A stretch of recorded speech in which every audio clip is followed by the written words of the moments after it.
Eu descrever todas as diferenças que há entre a aparência das cadeiras, todos os detalhes das roupas, da aparência de vocês. Entenderam? Só para descrever os olhos de vocês, vou precisar de 800 páginas. Entendeu que seria impossível fazer uma obra de arte igual à realidade?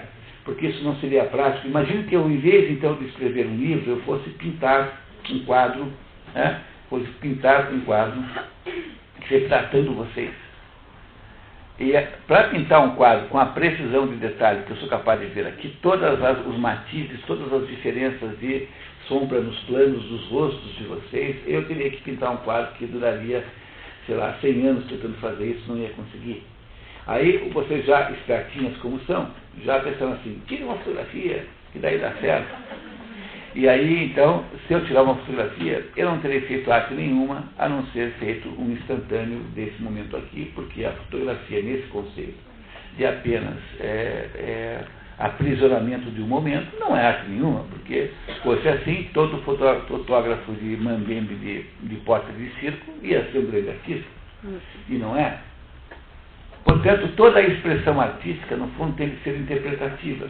E porque ela é interpretativa, ela sempre será uma expressão que apenas irá representar parcialmente aquilo que o escritor o que o artista está vendo. É por essa razão que Benedetto Croce, que é um filósofo aqui do século XX, né, dizia assim, que a arte é sempre a expressão de uma impressão. E é a melhor definição de arte que tem.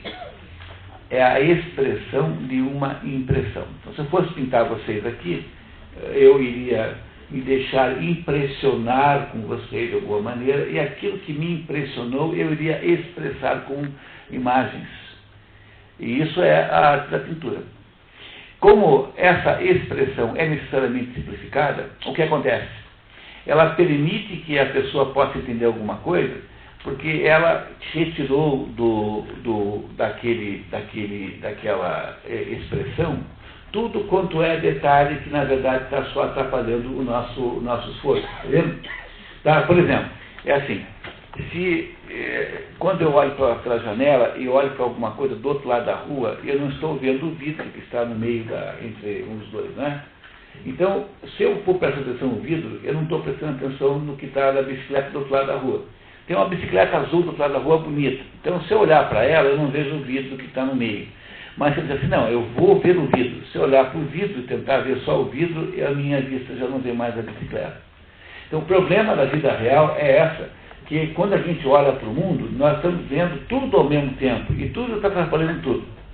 Agora, quando o escritor escreve uma história, ele, obviamente, retira tudo que atrapalha e conta só aquilo que interessa. É por isso que, às vezes, é muito mais fácil eu entender alguma coisa por um romance do que por um tratado de psicologia. É muito mais fácil entender uma coisa por um quadro do que por uma fotografia. Um quadro, às vezes, conta mais bem a realidade do que a fotografia, porque a fotografia retrata toda aquela complexidade caótica que tira a possibilidade de entender o que está acontecendo em volta de mim. E essa é a razão pela qual a arte tem um processo, um potencial educacional extraordinário, que é isso que está aqui, estamos ouvindo aqui do autor do livro Paideia. Está claro para vocês isso, pessoal? Ótimo. Claro, né? Tá? É bem óbvio isso, né? A gente nunca presta atenção nisso, mas a arte é sempre uma tapeação, entenderam? Mas é uma tapeação benigna, uma tapeação feita para o bem. É uma tapeação boa, porque ela é sempre um recorte, de uma parte do negócio. Porque o negócio todo não é tragável, não dá para engolir tudo, porque a gente não entende nada. Não é isso? Tá? Muito bem, continuando. A filosofia e a reflexão atingem a universalidade e penetram na essência das coisas, mas atuam somente naqueles cujos pensamentos chegam a adquirir a intensidade de uma vivência pessoal. Só para quem tem maturidade pessoal, a filosofia funciona. Porque para poder entender alguma coisa de filosofia, é preciso que você tenha, antes de mais nada, uma imensa sinceridade de você com você mesmo. Por isso, o primeiro exercício que quem tem que fazer, quem está interessado em estudar filosofia, é ser capaz de contar a sua própria vida para você mesmo com sinceridade. E vocês se assustarão quando eu devo dizer para vocês que uma enorme quantidade de gente não é capaz disso. Porque a sua vida só você sabe qual é, né? Porque a sua vida é uma circunstância, é um conjunto de ações, atos, pensamentos, enfim, o que for, que só você presenciou. Então só você conhece a sua própria vida. Então a primeira coisa que alguém que a sua filosofia tem que fazer é fazer um exercício de contar a própria vida para si próprio. Então é por isso que a gente não pode ensinar filosofia para criança, porque criança vive só o mundo da criança. A criança só tem vida emocional. E porque eles só têm vida emocional, eles são absolutamente egocêntricos. E você nunca deve pedir conselhos a pessoas egocêntricas. Quer dizer, você não deve esperar nunca que pessoas egocêntricas possam produzir alguma ideia boa, porque elas estão meio que hipnotizadas pela própria existência. Eles acham que estão sendo do mundo. Então, não adianta você ficar com essa conversa de filosofia com criança. Só adulto, maduro, aquilo que os gregos chamavam de spoldaios. Spoldaios é a pessoa madura, né? Só o adulto maduro é capaz de entender filosofia de verdade. Então, os outros não. Como os outros não podem ir para a filosofia, você tem que levar a arte para eles. Por isso é que a arquitetura ensina, por isso é que a estética da roupa ensina, por isso que as artes em geral ensinam. Contanto que elas sejam feitas de acordo com a estrutura do cosmos, né? É esse o problema. Então, para um grego, nunca houve nenhuma dúvida, nenhuma, de que a arte tinha que ser bela, porque o belo e o bom é a mesma coisa. Expliquei para vocês isso, né? Então, é proibido ser feio. Tanto é que há uma doença que os gregos diziam que as pessoas tinham, que era a doença do bárbaro, que chama-se aperocalia. Aperos é insuficiência, calia é belo. A pessoa que vive cercada de coisa feia, ela vai desenvolvendo uma incapacidade de entender o mundo. Mas quando eu digo coisa feia, não estou querendo dizer que tudo tem que ser bonito em volta no sentido de chique, porque esse é outro problema do Brasil, hein? O Brasil não entende que o bonito não é igual ao chique. Que os brasileiros acham que bonito tem a ver com dinheiro, né? Porque como eu já disse a vocês hoje, nós temos essa fascinação pela ideia de que tudo se reduz a dinheiro. Então, o que acontece? Quando um sujeito não tem dinheiro para ter uma casa, tem só um pouquinho de dinheiro, em vez de fazer uma casa simples e bonita, você faz com pouquíssimo dinheiro uma casa mais bonita do mundo. Você compra umas janelas antigas daquelas, faz um tijolo à vista, põe lá uma era, faz uma coisa lindíssima. Em vez de ter uma casa feita com ingredientes baratos e muito bonitos, o sujeito faz a casa mais horrorosa do mundo e fica economizando para encher aquela porcaria de mármore e granito. Porque ele acha que o que é bonito é a mármore e granito porque são status de valor. Entenderam o problema que a gente faz aqui, o nosso defeito? Então, as cidades brasileiras, de modo geral, são muito feias. De modo geral, são feias. Muito feias, em modo geral. Claro que há muita exceção, né? Mas, de modo geral, são horrorosas. Por quê? Porque as pessoas não fazem a diferença entre o bonito e o chique. Então, para ser bonito, tem que ser caro. E aí, então, fica um negócio pretensioso e horroroso. Então, os gregos diziam que os que são bárbaros são aqueles que sofrem dessa doença, a aperocalia, porque eles vivem o tempo todo cercados de feiuras, e porque vivem cercados de feiuras, eles não percebem mais o que é certo e o que é errado, porque quem não é capaz de conviver com o bonito também não sabe o que é certo. Que para eles bonito e certo é a mesma coisa. Entenderam isso? Olha, pessoal, eu acho que não tem nenhuma metodologia melhor do que essa para tirar a gente da pobreza. Então, por exemplo, eu tenho um amigo que é deputado, aliás, e que tem esse negócio de fazer projeto para esses empurradores de carrinho de lixo. Então, o problema número 1 dessa gente é que eles vivem no lixo. O primeiro problema é que ninguém nunca lembra. Então, viver no lixo é uma coisa muito chata, porque você vive com cheiros desagradáveis, com aparência desagradável. O CODEP aqui tem um projeto de ajudar esses carrinheiros, que a primeira coisa que faz é criar princípios de higiene, quer dizer, separar as pessoas do lixo, fisicamente do lixo. Mas, no fundo, o problema central é que as pessoas pobres, por certas circunstâncias, vivem meio que cercadas de feiura. Então, eu tenho com um amigo meu, foi meu chefe há muitos anos, o sonho de um dia inventar um curso para mulheres pobres, que seria pegar mulheres pobres e ensinar a fazer coisa bonita, só fazer coisa bonita. É assim. Fazer um prato de feijão com arroz, que é digamos, um mínimo bonito e um feio, dá o mesmo trabalho. Mas a comida tem que ser bonita. É o caso da comida japonesa, por exemplo. Eu conheci uma professora do estado que foi morar no Japão com esse negócio de japonês que vai para o Japão, né? Morar lá. E ela me contou que mandou a criança para a escola e fez lá um lanchinho, fez um sanduichão lá, um café com leite e tal, e mandou a criança para a escola com um lanchinho. Aí a professora, no dia seguinte, veio na casa dela e falou assim, tá errado, não faz assim, assim não pode fazer. Mas por quê? Porque tem que ser pouco e muito bonito. Daí a criança vai dizer, mamãe me ama. Toda a estratégia civilizatória japonesa, por exemplo, é a estratégia da boniteza. Então, se você pudesse, por exemplo, esse é um sonho que eu tenho de montar esse curso. Pega mulheres pobres, só mulher pobre, e ensina a fazer ikebana, quer dizer, fazer arranjos que não custam nada, que faz com mato. Ensina a fazer, a roupa pode ser poída, pode ser velha, mas tem que ser bonitinha. Separar a criança do porquinho, criança e porquinho não podem estar no mesmo ambiente. Não, mas isso é uma coisa mínima, é o mínimo que você tem que fazer. Entendeu? A criança de um lado, o porquinho do outro, não pode ser junto. Agora cachorro pode ser junto, mas porco não pode. Tá? Entendeu? Por causa dos ambientes muito diferentes, né? É isso, tá? Ou seja, um processo civilizatório capaz de transformar as pessoas pobres num grau de cultura mais alto é lutar contra essa doença chamada aterocalha, que é ateros é restrição e calha é boniteza. Então, não é possível esperar que uma pessoa tenha uma capacidade de perceber alguma coisa se você a condena a um ambiente onde só tem feiura o tempo todo. Porque uma coisa é você ser pobre, andar com a roupa estragadinha, costurada e tal, é outra coisa você ser esfarrapado, sujo. Porque essas duas coisas não têm que vir juntas, entendeu? Então, eu não tenho dinheiro para comprar uma roupa bonita, mas a minha roupa é passada, é asseada, é limpa. Mesmo sendo uma roupinha velha, tem que ser limpa, é asseada. Porque essas coisas são fundamentais na formação da pessoa.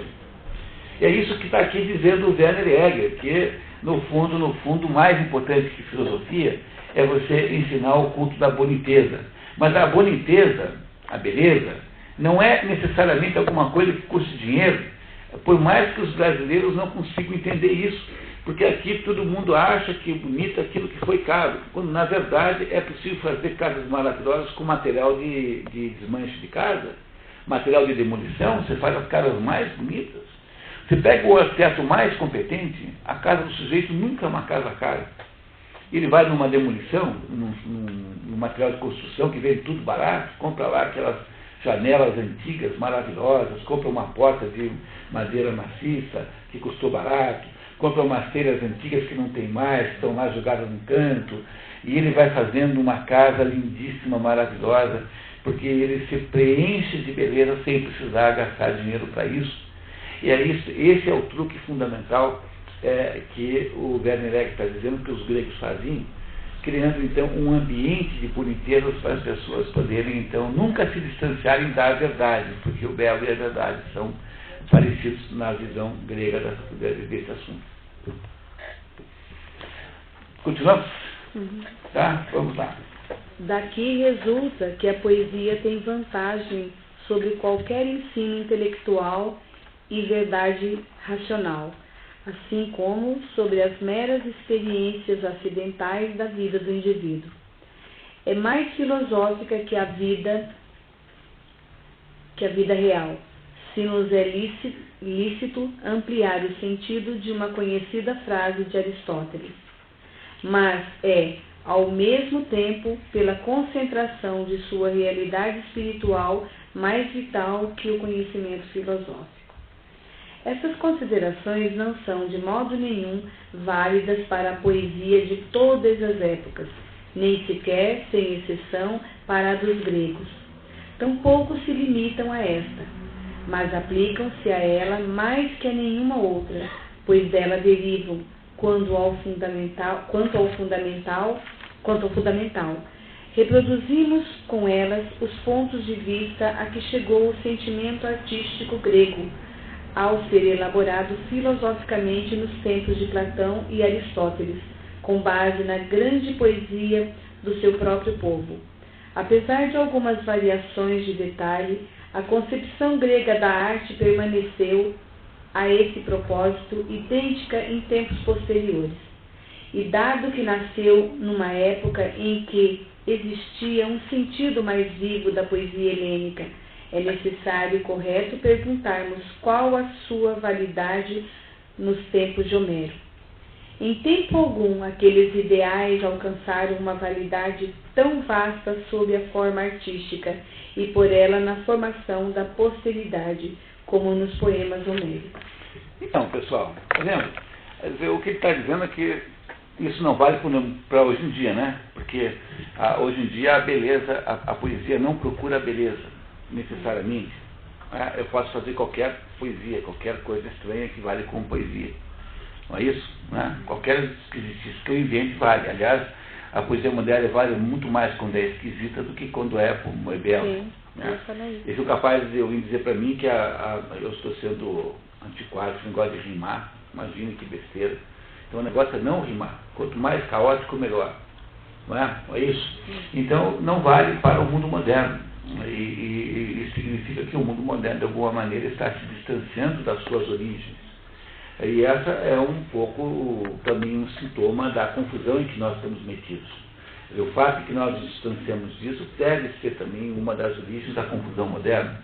Mas o que ele está dizendo é que no tempo de Homero isso esteve em voga como nunca. Quer dizer, a poesia homérica, que é uma poesia épica que conta o ato dos heróis, está ali para ensinar pelo exemplo para as crianças gregas o que é ser herói. Então, eu contei para vocês que eu dirijo um grupo de leitura como esse aqui em São Paulo, na periferia de São Paulo, para crianças pobres. Pobres e não só pobres, né, mas pobres inseridas num contexto social péssimo, que é ambiente de ladrão de banco, ambiente de traficante, uma coisa terrível. E que nós estamos lendo a história do Hércules, num livrinho sobre o Hércules, em que o Hércules faz 12 trabalhos que são 12 esforços de produzir uma melhoria de si próprio. E a missão desse grupinho lá é fazer as crianças meditarem sobre o que significa, afinal de contas, aquilo que aconteceu naquele trabalho.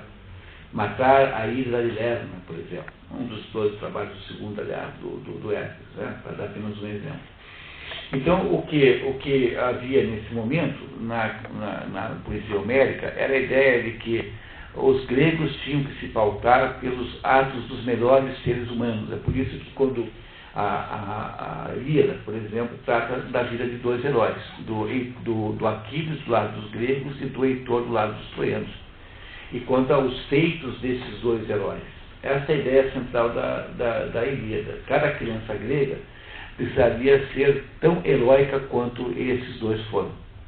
Porque é isso que é assim que você transforma a arte em educação. Esse é o sentido da arte para o grego. Ele é um sentido essencialmente educacional. Estão compreendendo isso, pessoal? Vocês vão me dizer, né, quando eu estiver falando o grego aqui. Né? Vocês vão me dizer quando vocês não entendem, né? Lembra que a gente fez um acordo com esse? Tá? Vamos lá, vamos fazer de novo esse acordo? Felícia, levanta sua mão direita, por favor. Então, prometa em nome do grupo que ninguém irá deixar de perguntar quando não entende. Pronto. Tá? Acabaram de fazer um acordo comigo, que vocês sempre irão perguntar quando não entenderem o que eu estou dizendo, porque embora eu esteja falando, eu só sei falar desse jeito, aliás, eu não consigo falar difícil. E se eu estiver falando difícil, é por incompetência, não porque eu esteja fazendo de propósito, tá? Tá certo? Então, eu queria que vocês não deixassem de perguntar toda vez que alguma coisa ficar estranha. Mesmo porque nós não estamos lendo o livro inteiro, apenas trechos selecionados. Isso significa que dá um pouquinho mais de trabalho para interpretar. Né? Não é isso? Muito bem. Inclusive, a gente está colocando no e-mail para todo mundo, né? Vocês receberam, o Fábio colocou. Perguntem, não fiquem com dúvidas. Mesmo que você ache que a sua pergunta vai ser assim...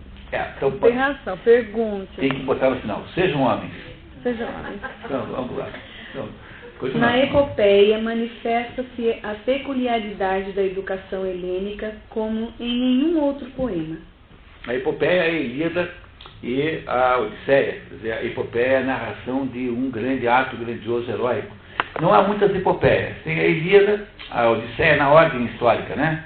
Primeiro a Ilíada e a Odisseia, que são as duas epopeias gregas. Depois você tem a epopeia romana, que é a Eneida, né? Associada à Ilíada e à Odisseia, porque o Enéas, que teria sido o fundador de Roma, era um dos sujeitos que defendiam Troia. Quando há a destruição de Troia, ele foge e vai fundar Roma, né? A Eneida. Aí você tem uma epopeia na língua portuguesa maravilhosa, que são os Lusíadas. Os Lusíadas contam a história da conquista da África, né? Das rotas da África, ou seja, das navegações portuguesas. Aí você tem epopeias mais antigas, o Gilgamesh, que é uma epopeia lá da Babilônia, e você tem uma epopeia chamada Mahabharata, que é lá da Índia, que conta a história lá dos povos indianos, e assim. Então não há muitas epopeias, mas a epopeia é um tipo de poesia, sempre é poético, que é o maior de todos os instrumentos educacionais, quer dizer, é o que mais ajuda a educar, porque ele conta a história dos heróis. É isso que faz a epopeia, né? É o que ele está contando para nós aqui. Nenhum outro povo criou por si mesmo formas de espírito comparáveis àquelas da literatura grega posterior. Dela nos vem a tragédia, a comédia, o tratado filosófico, o diálogo, o tratado científico e sistemático, a história crítica, a biografia, a oratória jurídica e panegírica, a descrição de viagens e as histórias, as coleções, as memórias, as coleções de cartas, as confissões e os ensaios. Então, são todos gêneros literários, né? Vamos falar um pouquinho de cada um, vocês preferem passar por cima disso? Tá? O que é a tragédia? A tragédia é um tipo de teatro que nasce com a Ilíada. A Ilíada, que é uma poesia épica, dá origem à tragédia grega, que é aquela história, aquela peça de teatro que todo mundo faz tudo certinho e no fim está tudo errado. Que é o que acontece na vida de vez em quando, né? Não é isso? A comédia é outro tipo de teatro. A comédia tem origem na Odisseia. E a comédia é quando você faz tudo certinho, no fim dá tudo certo. A comédia, para um grego, não é um negócio que a gente dá risada, viu? Hoje em dia a gente pensa que comédia é um programa do Didi, Sorrisal, Sacarina, como é que é? Né? Colesterol, Sacarina e tal. Não, mas só modernamente que comédia é um negócio que a gente dá risada. Para os gregos, comédia era uma história em que no fim tudo acaba certo. Você casa com quem você quer casar, você arruma aquele emprego que você queria, você muda para a cidade que você queria mudar, entendeu? Você salva a sua vida. Então isso é comédia. Comédia é quando as coisas dão certo no fim.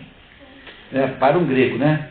Claro que hoje em dia comédia tem uma conotação de piada, né? De dar risada. Não é o caso antigo. Né? O que mais? Vamos lá. Tratado filosófico. O que é o tratado filosófico? É um livro que propõe uma tese filosófica e a defende. O que é um diálogo? O diálogo é um método filosófico que Platão usava. Então, Platão não escrevia assim filosofia. Ou vou provar nesse texto isso. Ele punha o Sócrates para conversar com interlocutores e transcrevia o diálogo. Então, nesse diálogo platônico, há uma troca de ideias e é assim que o Sócrates, quase sempre, o Sócrates é a personagem que está nos diálogos de Platão, exceto no último. Nos outros todos, né, exceto nas leis, o último diálogo de Platão, nos outros todos, Sócrates é o interlocutor. Então, o diálogo é um tipo de escrita filosófica, um modo de escrever filosofia. O que mais? Tratado científico sistemático é uma variação do tratado científico, né? Quer dizer, é um tratado que tenta explicar algum fato da ciência. A história crítica, ou seja, é um livro de história que tenta explicar o que aconteceu e não apenas narrar o que aconteceu. A biografia, que é a história de uma pessoa, é um livro de história de uma pessoa. A oratória jurídica e panegírica. O que é a oratória jurídica? É o que faz um advogado na corte, que tenta lá convencer alguém de alguma coisa, um juiz de alguma coisa. E o que é uma oratória panegírica? É quando alguém faz um discurso em homenagem a outra pessoa. Panegírico é é homenagem. Então, quando alguém vai fazer uma homenagem no dia do aniversário de alguém, então hoje a gente vai falar de uma expressão moratória panegírica. O que é a descrição de viagens é o que mesmo diz, um relato de uma viagem. Memórias é um texto em que você escreve assim: hoje eu vou contar a minha vida. Então eu nasci numa fazenda em Nova Londrina, onde eu tinha lá não sei o quê, e tinha um cachorro chamado João, não sei o quê, e assim, entendeu? Isso é memória, tá? E coleção de cartas, antigamente tinha esse negócio de cartas, né? A maior desgraça do mundo contemporâneo é que trocaram a mais deliciosa experiência de comunicação humana, que é receber uma carta. Nada é melhor do que receber carta com letra de mulher no envelope. Aquela letrinha bonitinha, tal, sabe? E você ficar com aquela carta fechadinha e ficando imaginando que coisas maravilhosas não devem estar sendo escritas ali. Essa experiência da carta é a mais extraordinária experiência de comunicação humana. E o que é que fizeram? Trocaram isso por essa porcaria de e-mail. Tudo abreviado. Tudo abreviado, todo mundo lê aquela droga, entendeu? O e-mail, a diferença do e-mail e da carta é a diferença que tem entre é uma coisa monstruosa. A destruição da comunicação por cartas foi a maior desgraça que aconteceu no mundo contemporâneo. A carta pessoal, né? Não a carta comercial, não, mas a carta pessoal, que traz aquele mistério do envelope fechado, aquela ansiedade da abertura. Nada melhor do que receber uma carta. Portanto, existe um tipo de escritura chamada epistografia. Epístola é carta, né? Epístola é carta. Em que você escreve, há romances escritos assim, com troca de cartas. O romance é contada a história com duas pessoas conversando. O mais famoso de todos é o Werther, do Goethe. O romance chamado Werther, de Goethe, é um romance epistolar, que é a troca de cartas. Esse é um gênero literário, entendeu? Que está em desuso, porque foi substituído por essa idiotice de e-mail. Né? As Confissões, que é o que fez Santo Agostinho, o que faz Rousseau, por exemplo, né? O que faz Tolstói, que é um livro em que você faz uma crítica de você mesmo. Um livro de confissões não é igual a um livro de memórias, porque as memórias são apenas a recuperação das reminiscências e de descrição dessas ideias. Agora, a confissão não. A confissão é como Santo Agostinho fez. Eu era um sujeito devasso, eu era um sujeito assim, eu admito todos os meus pecados, eu estive perto do inferno e tal, e agora não estou mais. Então, as confissões têm sempre um caráter de crítica devastadora de si mesmo. É um outro gênero. E aí, os ensaios. Ensaios de que é? É uma tentativa de falar de um problema. Um problema que você não pretende resolver inteiramente, porque é muito complexo, mas você faz aí o levantamento de alguns aspectos de um determinado problema. Entenderam? Quer dizer, o que ele está dizendo é que todos esses gênios, preste atenção nisso, está dizendo que todos esses jeitos do espírito humano se manifestar, todos eles são derivados da poesia Ilíada e Odisseia. São todos derivados daquelas obras gregas lá no início. Uhum. Não é pouca coisa, né? Não. Né? Então vamos continuar ouvindo aqui o nosso autor, por favor. Homero é o representante da cultura grega primitiva. Já apreciamos o seu valor como fonte do nosso conhecimento histórico da sociedade grega mais antiga, mas a sua descrição imortal do mundo cavaleiresco é algo mais do que um reflexo involuntário da realidade na arte. Este mundo de grandes tradições e exigências é a esfera mais elevada da vida, na qual a poesia homérica triunfou e da qual se nutriu. O patos do sublime destino heróico do homem lutador é o sopro espiritual da Ilíada. Só entender o que é patos. A palavra patos significa sofrimento. Tá? Uhum. Empatia é quando você é sensível ao sofrimento do outro. Tá? Patos, essa palavra significa sofrimento. Então, patos é o sofrimento humano, porque quer você queira, quer não queira, mesmo que você seja uma pessoa muito auto-enganável, né, muito poliana, né? Lembra da Poliana? Poliana era uma mocinha que achava que tudo era bacana, assim, né? Como é que é? Deu uma maculada do dedo, ai que bom, agora eu vou poder andar com um esparadrapo no dedo. Coisas assim, né? A Poliana era tipo uma mocinha assim, muito assim, positiva com relação às coisas, né? Mesmo que você seja um pouco poliana, às vezes algumas pessoas são assim, tá? E mesmo assim, há de se reconhecer que há um componente de sofrimento inerente à vida humana, que é um sofrimento existencial. Não estou nem falando de dor de dente, estou falando de um sofrimento existencial, porque no fundo nós não sabemos muito qual é o nosso destino. Quanto mais você pensa nisso, mais você fica aí angustiado com isso. É claro que sempre tem a compensação da confiança, da fé em Deus, né? Esse tipo da coisa que só se resolve se você botar nas mãos de Deus, não tem saída. No fundo, você só é responsável pelos seus atos. Você tem responsabilidade total pelos atos que você comete. Esses atos podem ser bons ou podem ser ruins. Ou seja, eles podem ser atos mais perto do polo luminoso, podem ser atos mais perto do polo abissal, dentro daquela ideia que nós vimos hoje aqui. Mas você não é responsável pelo seu destino, porque o seu destino não é produzido por você mesmo. Há um conjunto de coisas que interferem no seu destino que são rigorosamente incompreensíveis. E aí a única coisa a fazer é respeitar isso como sendo a vontade de Deus e confiar com toda certeza que isso tudo é feito para o seu bem. Ponto. Então o Chesterton dizia que a única atitude de um verdadeiro cristão é assim: você tem que olhar para a volta de você e ver em tudo um mar enorme de mistérios. Nós estamos cercados de um mar de mistérios. Mas nós não estamos dentro desse mar de modo desconfortável. Quer dizer, há um certo aconchego, temos que nos ver aconchegados dentro desse mar de mistérios. Mas sempre tendo em conta que esses mistérios são muito maiores do que nós. Então, o maior pecado de todos é essa tentativa de ser do tamanho de Deus. Isso é a coisa mais pecaminosa que a gente possa imaginar. Deus não está preocupado se você come 5, 6 quindins, entendeu?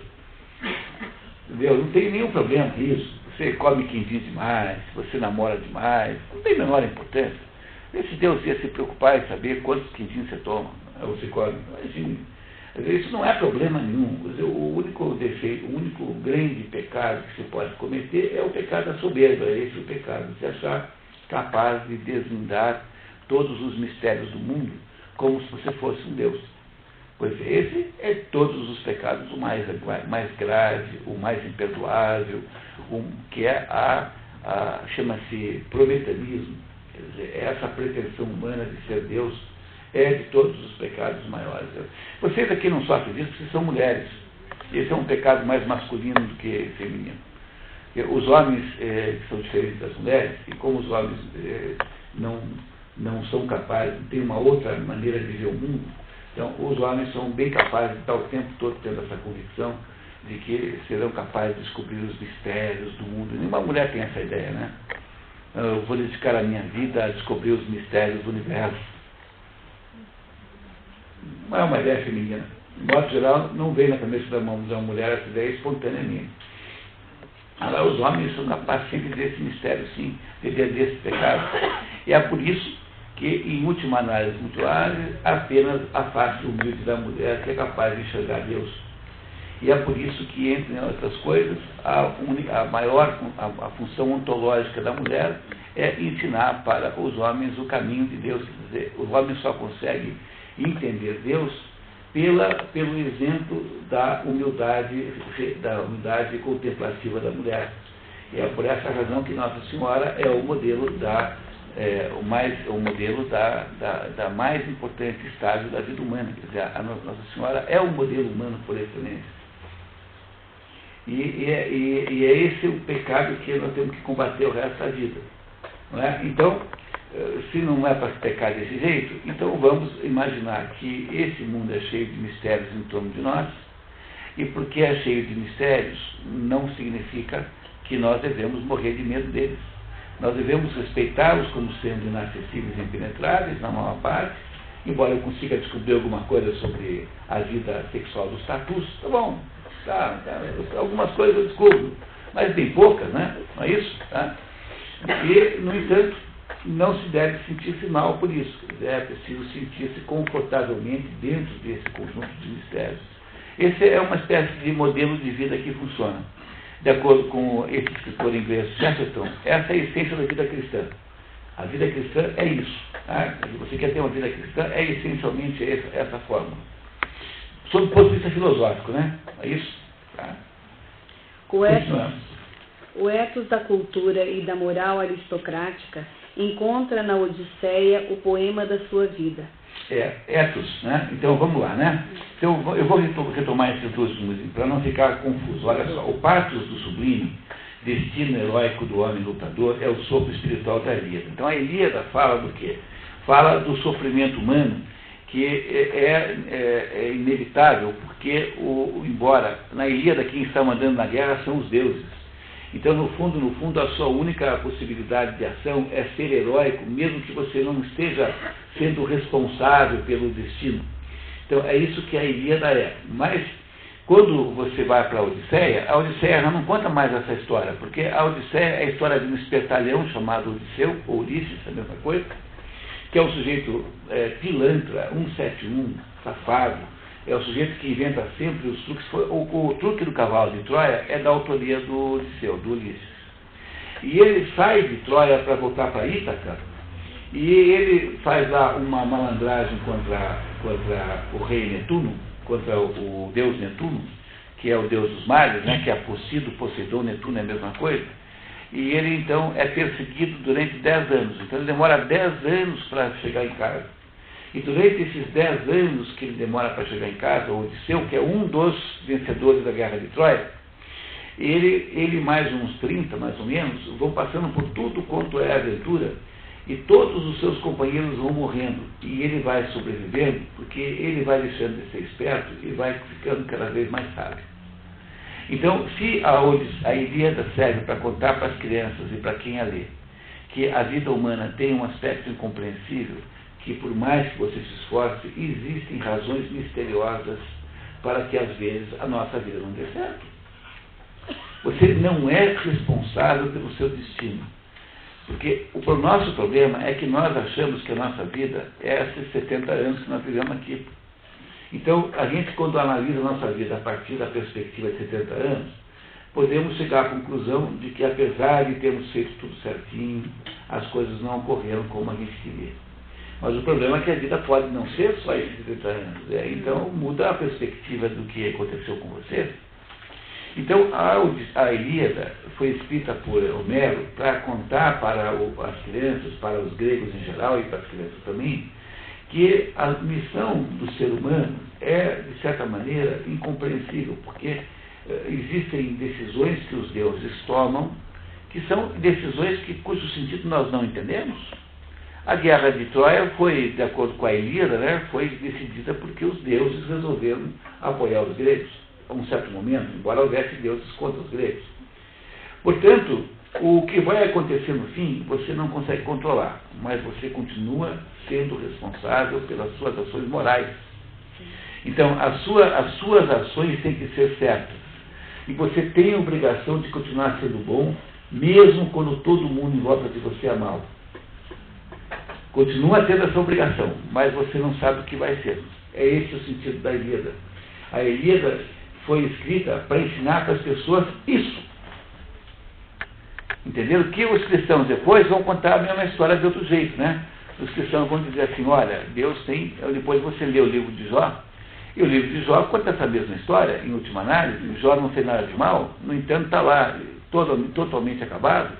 Jó era um homem bom, no entanto perdeu os 12 filhos, perdeu tudo que tinha, todos os servos, todos os animais, todas as propriedades, e ainda por cima pegou uma doença que o tornou chagásico da raiz dos cabelos da planta dos pés, e acabou lá o Jó, lá em cima de um monturo, um monte de lixo, raspando as feridas com um caco de telha. E por que acontece isso? Pois ele não fez tudo certo? Fez. No entanto, um cristão dirá para Jó, olha Jó, depois Deus vem e fala, né? Deus aparece e fala assim, olha meu filho, onde é que você estava quando criei o mundo? Daí ele fala assim, não, mas eu não estava. Tá aí, então, pô, então estava fazendo. Você pensa que sabe alguma coisa? Em nome do que você pode julgar os meus, em nome do que você pode julgar as minhas ações, as minhas decisões? Você não tem a menor ideia do que eu planejei. É isso que Deus diz para Jó. E é a mesma coisa que os gregos estão dizendo para suas crianças com a Ilíada. Está dizendo que existe um pedaço da vida que é incompreensível e que, por ser incompreensível, não nos exime da obrigação de fazermos o melhor possível. Entenderam o que é o sentido da educação grega? Mas aí a Odisseia, que é o livro que vem depois, conta uma outra história, que é a continuação dessa primeira. Porque a história da Odisseia é a história da volta de Ulisses para Ítaca, porque ele era rei de Ítaca. Todo mundo volta para casa, mas a maioria não consegue voltar, são mortos no caminho, porque os deuses ficaram irritados com os gregos. Então vão sendo mais ou menos destruídos pelas tempestades, etc. Mas o Ulisses demora 10 anos e volta para casa, 10 anos depois. Ele ficou 10 anos no cerco de Troia e mais 10 anos voltando para casa. Ficou 20 anos fora, Ulisses. E a mulher de Ulisses, a Penélope, ficou 20 anos esperando, tecendo a mortalha do sogro, dizendo que só escolheria o novo marido quando terminasse de costurar a mortalha. E ele nunca terminava, porque de noite ela desfazia tudo que ela tinha feito no dia, de modo que ela conseguiu tapear todos aqueles homens pretendentes à mão dela. 20 anos o Ulisses demorou para voltar para casa. Veja como os homens modernos são meritórios, só ficam uma semana fora de casa no máximo. Eu sabia que ia falar isso. Não é isso? Veja que mérito. Muito bem. Entendeu? E aí o Ulisses só consegue, de todos os seus companheiros que voltaram para casa com ele, na pequena frota que o levava para Ítaca, todos morrem, porque todos foram absolutamente, não foram sábios, foram estúpidos, e todos acabam morrendo, todos.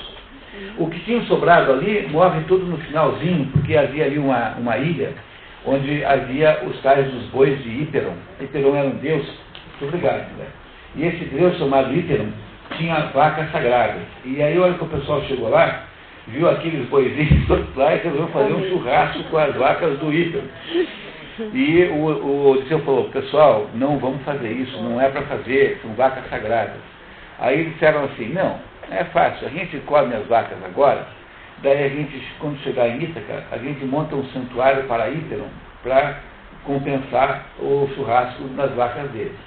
Só que nenhum deles sobrevive, porque o Híperon manda uma tempestade, os mata todos, exceto o Ulisses, que foi o único que não participou do churrasco.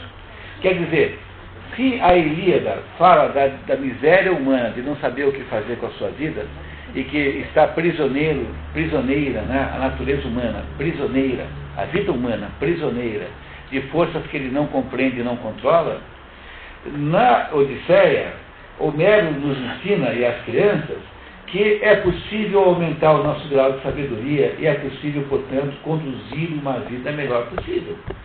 Vocês querem 2 livros mais educacionais do que esses 2 aí? Mas vocês compreenderam que é para isso que eles foram inscritos? É isso que está aqui nos contando o Werner Egger, o autor do livro.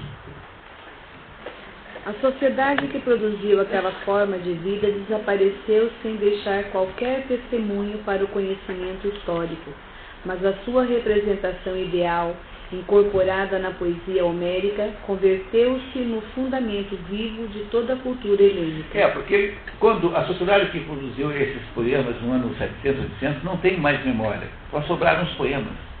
Mas os poemas representaram, então, o quê? Um dos mais importantes e mais extraordinários modelos de comportamento humano, que é isso que nós estamos chamando aqui de educação. Então, sobrou disso o quê? O pico da montanha. Mesmo que tenha havido a inundação, sobrou ainda alguma terra seca acima da lâmina da água. E é isso que fez com que os gregos pudessem reproduzir isso aos poucos e foram, então, ensinando todo o mundo ocidental a ser assim. Pois não. Ethos é de onde vem a palavra ética, né? Ethos, a palavra ética vem de ethos. Ethos significa comportamento, moral, mores, costumes, né? Costume. A palavra latina para ethos é moral. Moral e ética é a mesma coisa. São sinônimos. No mundo moderno, costuma-se dizer o seguinte, que moral é o comportamento prático, né, e que ética é a disciplina filosófica que estuda esse comportamento prático. Essa é uma maneira moderna de falar, porque no fundo moral e ética é a mesma coisa, são sinônimos. Mas essa diferença que tem hoje não deixa de ter alguma utilidade. Mas etos é assim, a Odisseia lida com etos, porque a Odisseia lida com o comportamento na vida, enquanto que a Ilíada lida com o patos, que é o sofrimento humano. A Odisseia lida com as maneiras pelas quais você diminui o sofrimento humano. Entendeu? A Ilíada lida com o sofrimento humano e a Odisseia com a maneira como a sabedoria diminui o sofrimento humano, tanto é que, no final das contas, apenas Ulisses, que tornou-se sábio, deixou de ser um espertalhão para ser um sábio no final, é que sobrevive à volta de 10 anos para Ítaca. Ok? Oldevin disse: o que permanece é obra dos poetas. Este verso exprime a lei fundamental da história da educação helênica. As suas pedras fundamentais estão na obra dos poetas. A poesia grega desenvolve com plena consciência, de degraus em degraus e em crescente medida, o seu espírito educador. Por que é assim? Porque a poesia grega fala lá no mundo mito poético, quer dizer, poético é sempre mito poético. Então conversa com aquilo que nós intuitivamente entendemos. E é por isso que ela é o maior de todos os instrumentos de educação da Grécia, é a poesia. A poesia começando com essas duas aí, Ilíada e Odisseia. Certo, pessoal? Vamos em frente? Tá? Muito bem. O mito contém em si este significado normativo. Desculpe, qual é a página que você está? Estou no 67. A página não sei. 67? É, o mito? Tá, ok, encontrei aqui. O mito contém em si este significado normativo, mesmo quando não é empregado expressamente como modelo ou exemplo. Está vendo o que eu falei para vocês, né? O mito é sempre aquilo que prevalece no conhecimento humano. Sempre é mito que sobra. Nada pode ser entendido a não ser pelo mito. Portanto, a mitologia é altamente ensinativa. As histórias mitológicas não foram feitas para você interpretar. Foram feitas para interpretar você. Entendeu? A mitologia não é alguma coisa que a gente tem que interpretar cientificamente. Ela é uma maneira de explicar a nossa vida. Elas são explicações. Histórias mitológicas são explicações sobre a nossa vida real. Continuamos. Ele não é educativo pela comparação de um acontecimento da vida corrente com o acontecimento exemplar que lhe é correspondente, o mito, mas sim pela sua própria natureza.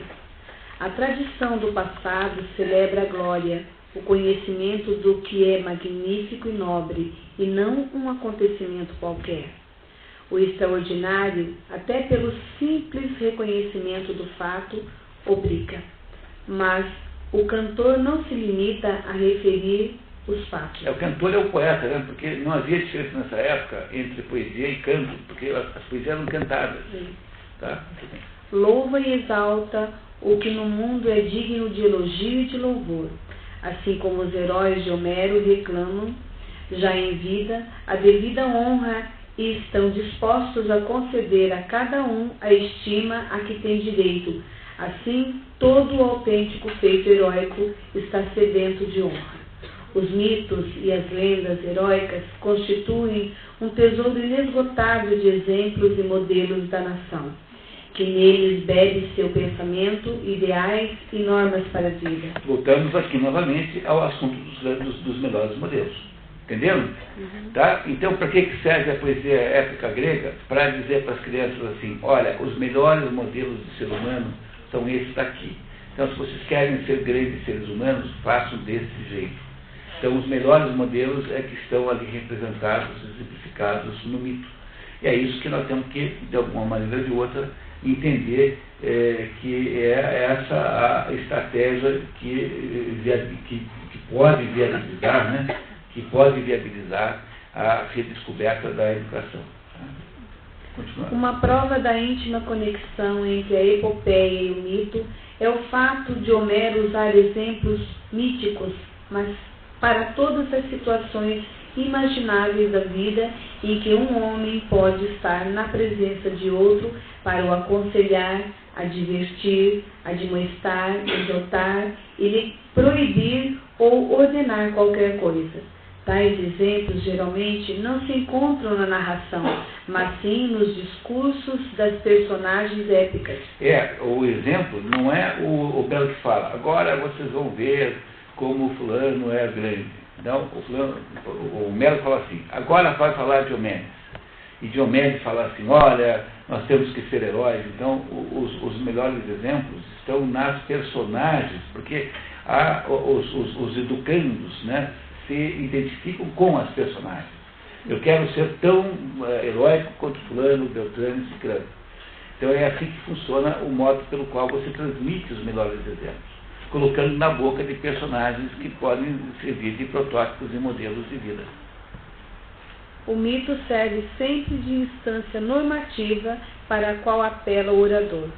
Há no seu âmago alguma coisa que tem validade universal. Serve para sempre.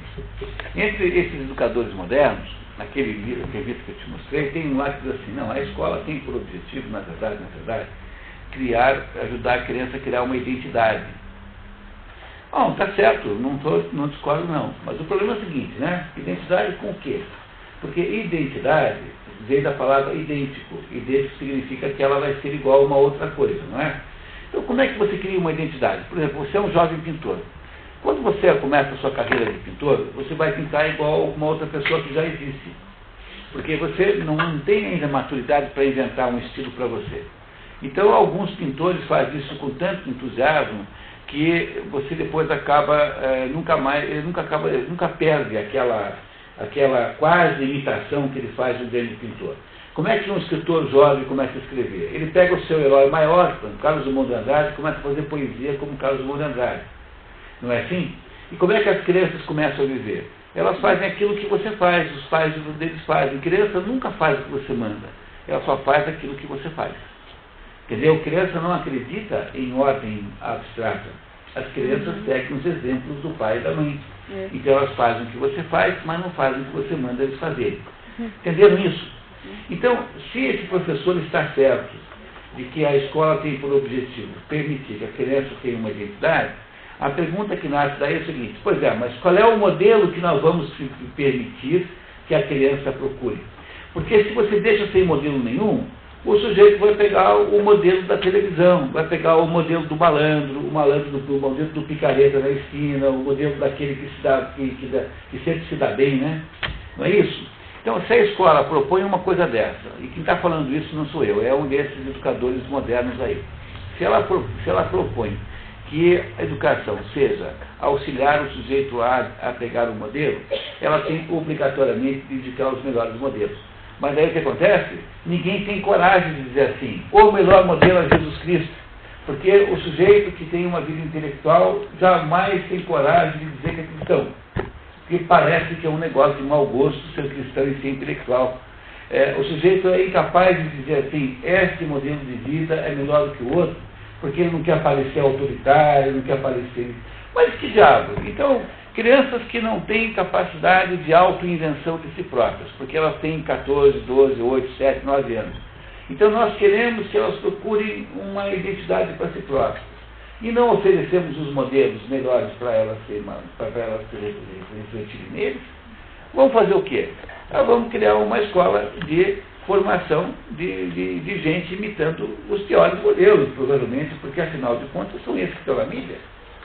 Mas assim, falando da criança, então, se ela ainda não tem um elenco de modelos, né, porque ela é criança, então eu estou ensinando para a criança adquirir o melhor modelo lendo O Patinho Feio.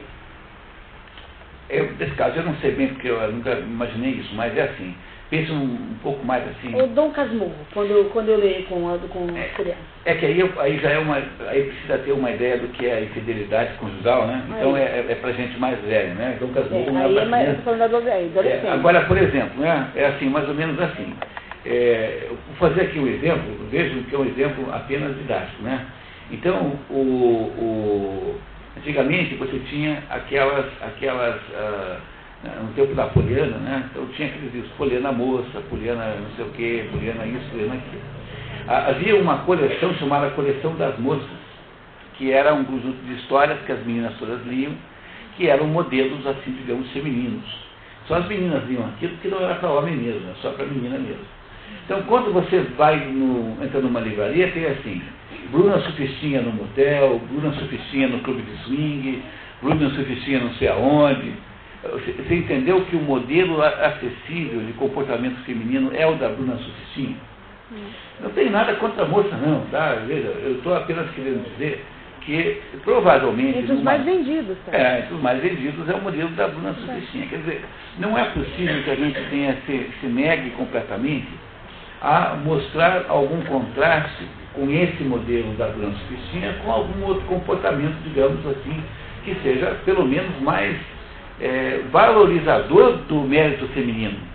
Entenderam? Porque a mulher tem no fundo, transformar a mulher em Bruna Surfistinha é apenas um sintoma dessa degradação extraordinária da própria mulher, desde o modo como se a trata, até o modo como se a considera, quer dizer, uma espécie assim, de instrumento de diversão. A despersonalização, a redução ontológica da mulher a um negócio sexual, é o modelo que está vigente hoje em dia. Então, se você precisa fazer educação de verdade, é preciso você falar de Nossa Senhora, falar das mulheres que não são assim, mas não precisa ser Nossa Senhora, tem inúmeras outras mulheres que foram diferentes.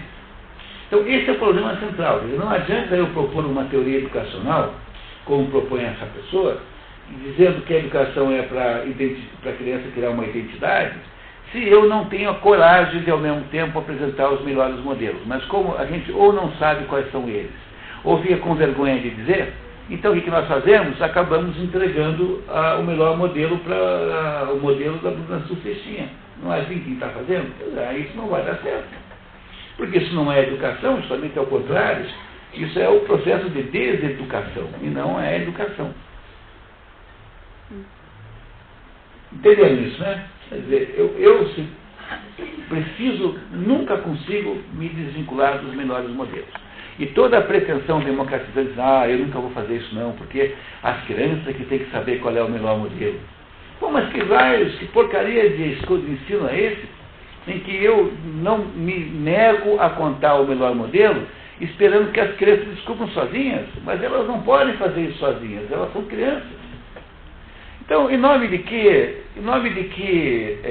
timidez, em nome de que escrúpulo, eu estou me recusando a dizer assim, olha, as pessoas são capazes de heroísmo, são capazes de coisas grandes. Por que eu não posso contar isso para as crianças? Em nome do quê? De um escrúpulo besta de você não querer ser autoritário. Bom, mas na hora que você não é mais capaz de estar num nível superior, porque veja, as crianças vão aprender com vocês porque elas sabem menos que vocês.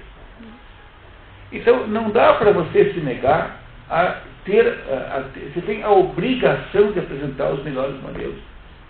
É a sua obrigação fazer isso. Porque a pressuposição que eles vão descobrir sozinhos é um auto-engano terrível. Eles não vão descobrir sozinhos. Quem vai ensinar é a mídia, é a televisão, é a Luciana Gimenez, é a Adriane Galisteu, eu não sei quem. Vai ser essa turma aí que domina a mídia. É essa a ideia, quer dizer, a omissão da escola implica em atirar as crianças nesse covil de leões aí. E é isso que vai acontecer. Não é culpa nossa. Somos nós os responsáveis. Se as meninas hoje de 15, 10 anos fizessem com os garotos de programa. É isso. O caso do programa é o modelo feminino vigente. É o modelo feminino que tende a ser imitado, a não ser que você faça alguma coisa em contrário. Que você valorize a maternidade, que você valorize a capacidade de sacrifício que a mulher tem em função de uma família. Se você não fizer isso, você está ensinando o quê? Porque não precisa escola para ensinar o modelo da Bruna Surfistinha. É só ligar a televisão e quando acontece. Continuamos. Podemos dividir assim as formas originais a partir das quais se desenvolvem os gêneros poéticos posteriores, as que pertencem aos serviços divinos, as que se referem à vida privada e as que se originam na vida da comunidade. As formas de expressão poética de origem privada ou cultural pouco têm a ver com a educação. Em contrapartida, os cantos heróicos orientam-se para a criação de modelos heróicos por força da sua própria essência idealizadora. Entendendo? Quer dizer, aquilo que é familiar pode não ter ligação com a educação direta, mas aquilo que é coletivo tem de ser naturalmente educador. Então, o seu significado educativo situa-se a grande distância daquele dos restantes gêneros poéticos, pois reflete objetivamente a vida inteira e apresenta o homem na sua luta contra o destino e em prol da consecução de um objetivo elevado. Entenderam? A luta do homem contra o destino em prol da consecução de um destino superior. É isso que está na Ilíada. É assim, nós não podemos vencer os deuses são mais poderosos que nós. Mas nós podemos lutar até o último momento da nossa vida. Temos que ser heróicos até o fim. E é assim que nós nos tornamos deuses, né? Nós, de certo modo, nos tornamos simbolicamente quando nós somos capazes de heroísmos tão extraordinários, tão grandes e tão notáveis, que nós parecemos com os deuses. Aí eu contei para vocês já aquela história da morte de Édipo, quando que os deuses vêm ao seu enterro. Édipo assumiu a responsabilidade pela morte do pai, que não sabia que era o pai, e nem teve culpa, porque ele foi defender o seu tempo, e a responsabilidade por ter casado com a mãe, e teve 4 filhos com ela. E ele, então, cega os próprios olhos, e quando ele morre, embora todo mundo dissesse que ele não tinha culpa nenhuma, e que ele não tinha que ser punido desse jeito, mas dizia, não, eu assumo a responsabilidade. E quando Édipo finalmente morre, os deuses acompanham o seu enterro. E aí, quando Zeus desce do Olimpo, todo mundo fica assustadíssimo, fala assim, mas por que Zeus você desceu do Olimpo para acompanhar o enterro de um mortal, ainda mais um sujeito como esse aqui, que matou o pai e casou com a mãe? Aí Zeus diz assim, eu desci do Olimpo porque na hora em que Édipo assumiu a responsabilidade pelos seus atos, ele comportou-se como um de nós. Portanto, eu vim aqui homenagear um dos meus pais. O homem transforma-se simbolicamente em Deus, quer dizer, ele se diviniza não em si, mas simbolicamente, na hora que ele é capaz de fazer o heroísmo, a grande generosidade, o grande ato de sacrifício pessoal. Sem essas coisas, o ser humano é uma porcaria, é um comedor de hambúrguer, é um grupo de macacos no McDonald's, entendeu? Um bando de macacos no McDonald's. Mas é isso que nós somos, sem tirar o heroísmo da vida. Entendeu? A gente não tem nenhuma possibilidade de realização humana assim. É disso que está a educação, de voltar a poder produzir isso. Não tem outro jeito de fazer. Não é isso? Tá. Continuando. A didática e a elegia seguem os passos da épica e aproximam-se dela pela forma. Dela recebem o espírito educador que passa mais tarde a outros gêneros, como os iambos e os cantos corais. Um iambo é um tipo de poesia, tá? Iambo ou jambo, né? Poesia jâmbica e iambo é a mesma coisa. Esse item, guarda atenção de... A tragédia, tanto pelo seu material mítico como pelo seu espírito, é a herdeira integral da epopeia. É unicamente a sua ligação com a epopeia e não a sua origem dionisíaca que ela deve o seu espírito ético e educador. Isso eu queria explicar. Posso? Tá? Muito bem. É assim, a tragédia nasceu porque havia na Grécia um festival que tinha todo ano, na primavera, chamado Festival de Dionísio, que era uma grande festa, e nessa festa, como não tinha televisão, e não tinha show, não tinha o calypso, naquela época. Então, naquela época, então, como é que era a diversão? Então, cada autor dramático, trágico, escrevia 3 peças. Tinha que ser 3.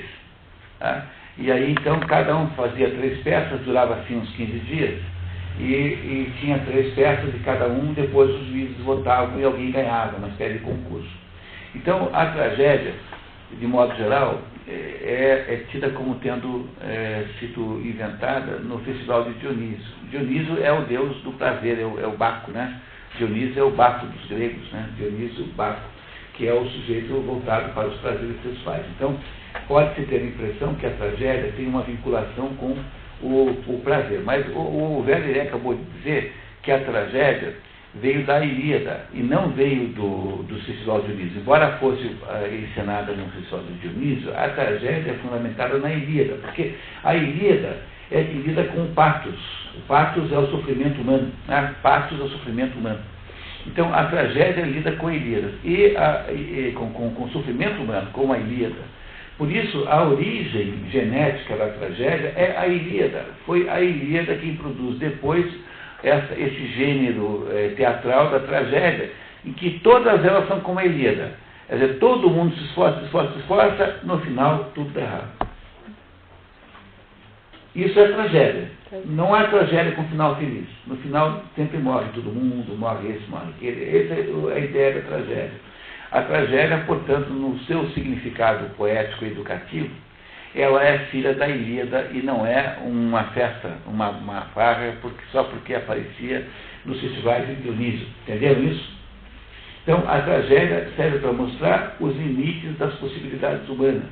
Serve para demonstrar a necessidade de humildade, porque os seres humanos, apesar de poderem fazer muito, e têm obrigação sempre de fazer o máximo possível, no fundo, podem não obter os resultados que desejam, porque existem forças, existem entidades, existem, enfim, elementos com poder muito maior que nós, que os gregos, então, atribuíam aos deuses, e que nós atribuímos, os cristãos atribuem aos desígnios de Deus.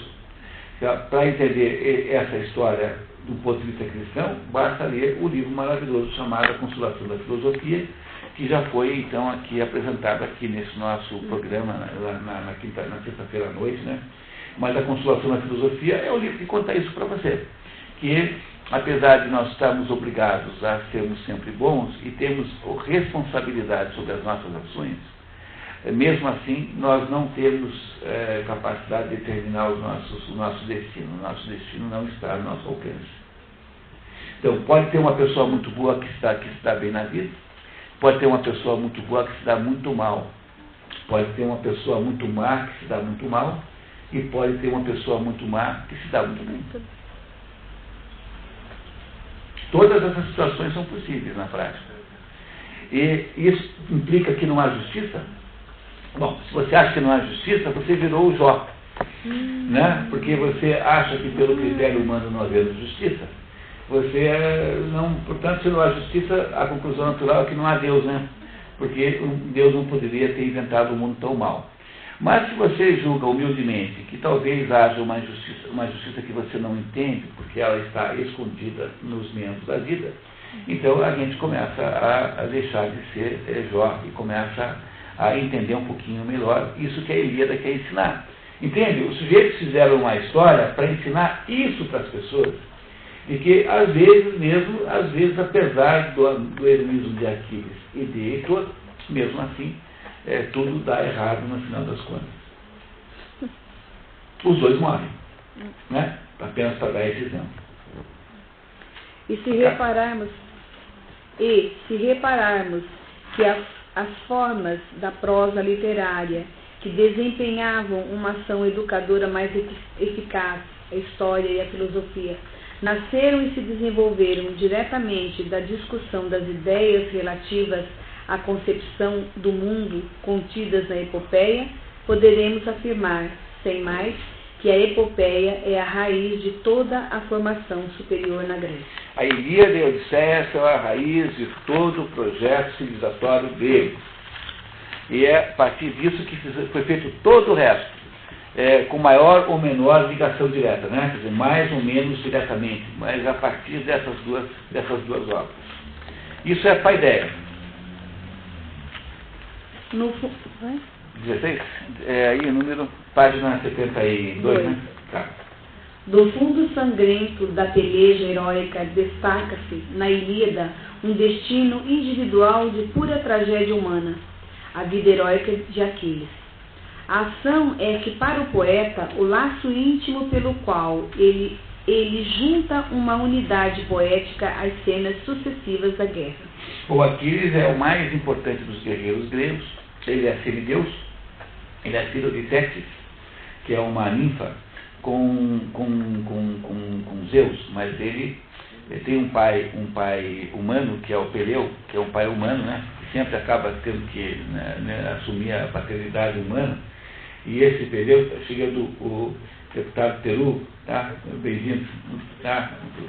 Então, toda a história de Aquiles é a história de uma criança que, ao nascer, a mãe, né, levou ao rio Estige, no inferno, e o mergulhou na água do rio, tornou invulnerável, exceto naquele pedaço do pé, do pé em que ele segurou o menino. Portanto, o calcanhar de Aquiles era o único ponto vulnerável de Aquiles, porque ali a água não penetrou, né, a mão da mãe impediu, e ele então só podia ser morto pelo calcanhar. E ele, no entanto, estava condenado para morrer. A mãe sabia, e porque a mãe sabia, tentou escondê-lo, misturando com umas meninas num himeneu, mas o Ulisses, espertalhão, descobriu e foi lá e obrigou Aquiles a vir para a guerra. E o Aquiles, então, era o maior dos guerreiros gregos, e ele havia sido predestinado a ter ou uma vida, olha que interessante, ou uma vida medíocre muito longa, ou uma vida notável e brilhante muito curta. Ele sabia que ia escolher. E exatamente um pouco antes de ele morrer, o próprio cavalo de Aquiles o lembra dessa profecia. O cavalo fala com ele e diz assim: olha, lembre, você tem que escolher agora entre a vida gloriosa curta ou a vida longa medíocre. E ele então escolhe a vida gloriosa curta e vai então, retoma, né, reassume o seu posto na guerra, e é graças a Aquiles, mais ou menos, que os gregos irão derrotar os troianos. Mas logo em seguida o Aquiles morre, um pouco depois, com uma flechada que atinge o calcanhar, disparada por Paris, aquele que roubou a Helena logo no início, mas cujo braço foi conduzido por Apolo, que era um outro deus que fez com que o Paris não errasse a flechada, né, o tiro. Então, o que ele está dizendo é que a história desse dilema heróico de Aquiles é um dos núcleos centrais da história ilíada. E aí estamos falando do quê? Da educação no sentido das pessoas entenderem que ou você tem, que nessa vida, entre as misérias humanas, está isso, né? Porque é preciso escolher entre uma vida sacrificada e honesta e uma vida, digamos, desonesta e agradável. E que quase nunca há possibilidade das coisas juntas. Quer dizer, há determinados momentos em que é possível, mas a maior parte do tempo, ou você faz o sacrifício, ou você e o sacrifício implica necessariamente em alguma abstinência, alguma dor, em alguma abdicação, no abandono de alguma coisa. Ele vai explicar melhor agora. Vamos ouvir aqui o Werner. A Ilíada deve à trágica figura de Aquiles o não ser para nós um venerável manuscrito do espírito guerreiro primitivo, mas sim um monumento imortal para o reconhecimento da vida e da dor humana. A grande epopeia não representa apenas um progresso imenso na arte de compor um todo complexo e de amplo traçado. Significa também uma consideração mais profunda dos conteúdos íntimos da vida e dos seus problemas, o que eleva a poesia heróica muito acima da esfera original e outorga aos poetas uma posição espiritual completamente nova, uma função educadora no mais alto sentido da palavra. Ele já não é um simples divulgador impessoal da glória do passado e das suas façanhas. É um poeta no sentido pleno da palavra, intérprete e criador da tradição. Não é apenas um relato de alguma coisa que aconteceu, mas é uma descrição da condição humana, entendeu? É uma descrição da condição humana, que é a única, mais importante das coisas que nós temos que ensinar às crianças. Porque senão a gente só ensina modismo. Então fica fazendo aquilo que está na moda. E na verdade uma criança só se torna adulta quando acontece com ela o quê? O problema da educação, e que educação significa educar, portanto, tirar para fora. Tirar para fora do quê?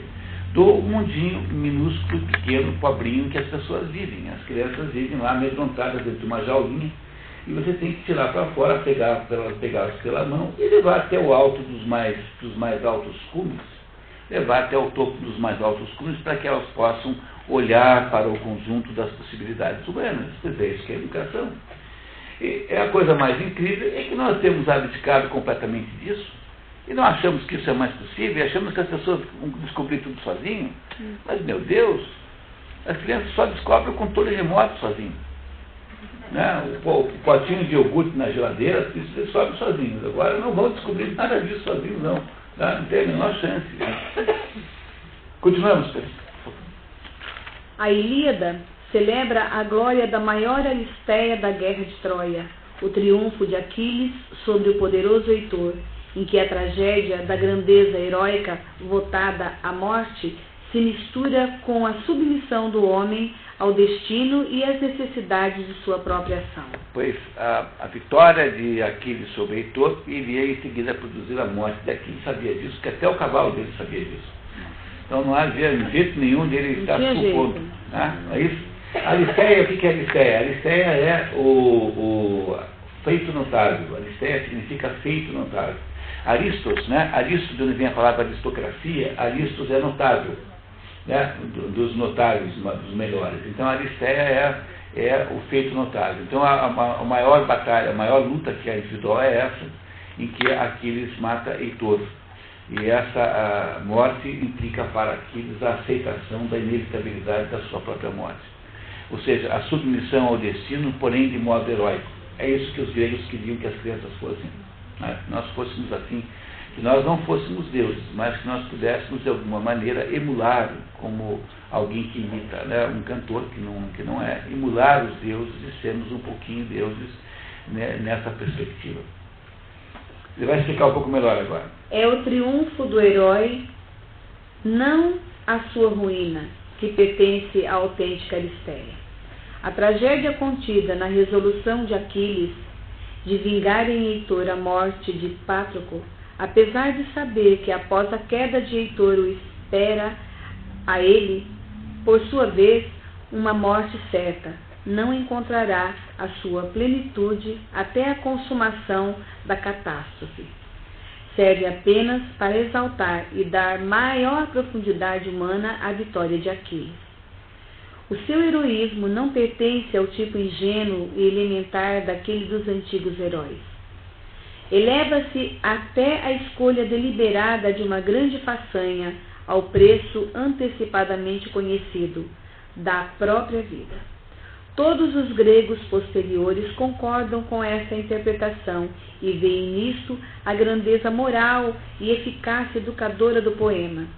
A resolução heróica de Aquiles só alcança a plenitude trágica na sua ligação com as razões da cólera do herói e com a vã tentativa dos gregos para conseguirem a reconciliação, pois é a negativa dele que acarreta a intervenção e a ruína do seu amigo no momento do descalabro grego.